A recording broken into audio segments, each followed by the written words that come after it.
अथ श्री प्रथम महाविद्या भगवती श्री महाकाली अष्टोत्तरशतनामावली।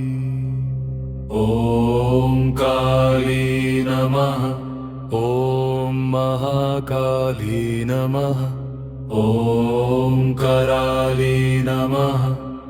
ॐ कालरात्रि नमः। ॐ कालिका नमः।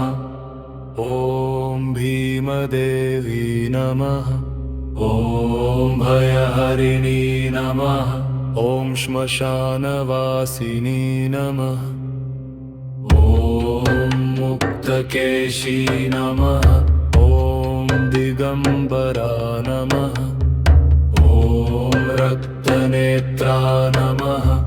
ॐ लोलजिह्वा नमः। ॐ खड्गहस्ता नमः। ॐ कपालधारिणी नमः।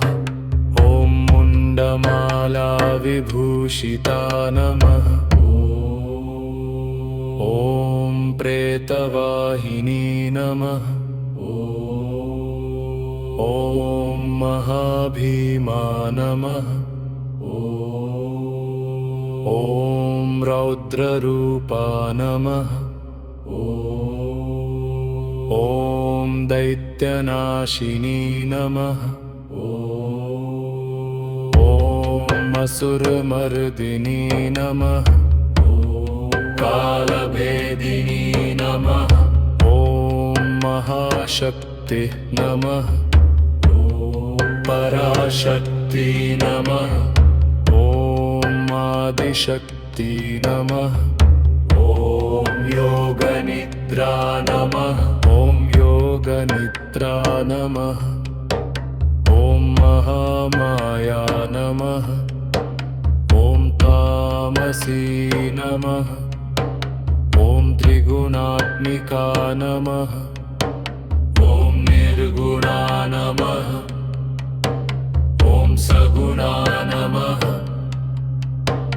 ॐ शिवप्रिया नमः। ॐ शिवङ्कस्थिता नमः। ॐ शिवरूपिणी नमः। ॐ भक्तिदात्री नमः। ॐ भक्तवत्सला नमः। ॐ करुणामयी नमः। ॐ कृपानिधि नमः। ॐ त्रिनेत्रा नमः। ॐ चतुर्भुजा नमः। ॐ महाविद्या नमः। ॐ कुलरूपा नमः। ॐ कुलदेवता नमः। ॐ ब्रह्मविद्या नमः। ॐ तन्त्रनायिका नमः। ॐ मन्त्रस्वरूपिणी नमः। ॐ बीजात्मिका नमः। ॐ साध्यसिद्धा नमः। ॐ सिद्धिदात्री नमः। ॐ महाक्रूरा नमः। ॐ महाशान्ता नमः। ॐ सर्वमङ्गला नमः। ॐ सर्वरक्षा नमः। ॐ सर्वदुर्गा नमः। ॐ रोगनाशिनी नमः। ॐ शोकहारिणी नमः। ॐ दुःखदाशिनी नमः। ॐ दारिद्र्यभञ्जिनी नमः। ॐ विजयदायिनी नमः। ॐ शत्रुहन्त्री नमः। ॐ अभयप्रदा नमः। ॐ सौभाग्यदायिनी नमः। ॐ संहारकर्त्री नमः। ॐ सृष्टिकर्त्री नमः। ॐ स्थितिकारिणी नमः। ॐ कालस्वरूपिणी नमः। ॐ महाकालप्रिया नमः। ॐ प्रलयात्मिका नमः।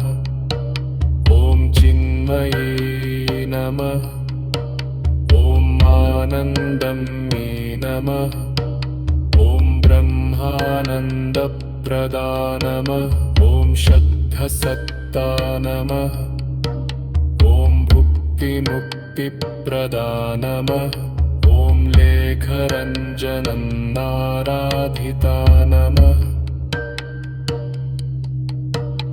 ॐ लेखरञ्जनन् हृदि स्थिता नमः।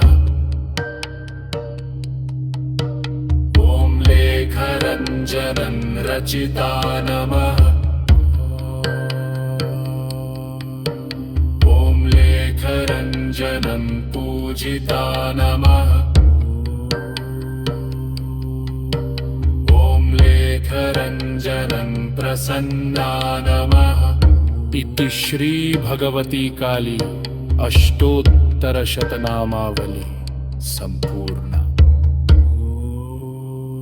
फलश्रुते इदन्नमाष्टकं दिव्यं लेखरञ्जनप्रकीर्तितं पठेन्नित्यं भवेत् तस्य भयशोकविनाशनं।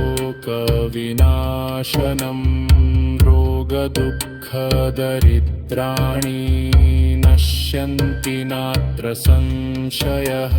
शत्रवः क्षीयन्ते शीघ्रं कालीदेव्या प्रसादतः।